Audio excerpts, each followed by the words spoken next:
Tregon të gjitha këto që tham. E para tregon që nuk është fjala arma kryesore që përdor një person, por është dhuna fizike. Pra, ende instinktet e tij nuk janë menaxhuar, pra nuk janë brumësuar, sepse siç e përmenda instinktet janë aty të vetëmbrojtjes.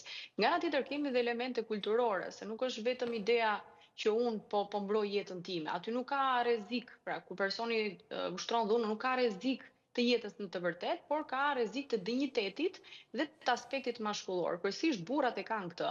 Kur i preket prona, kur i preket qoftë edhe makina, kur i preket gruaja, kur i preket nderi mund të jetë thjesht edhe një fjalë banale, ata reagojnë në këtë lloj forme. Pra i vijnë gjithë instinkti i tyre, që prej periudhës së të shpellës ku jetonin, në mënyrë indirekte, vjen dhe ky reagim i natyrshëm, pavarësisht, nuk marrin parasysh asnjë gjë si pasojë, janë gati edhe për burg, sepse mes së djemve sot ende ekziston shpreha burgu për burrat është.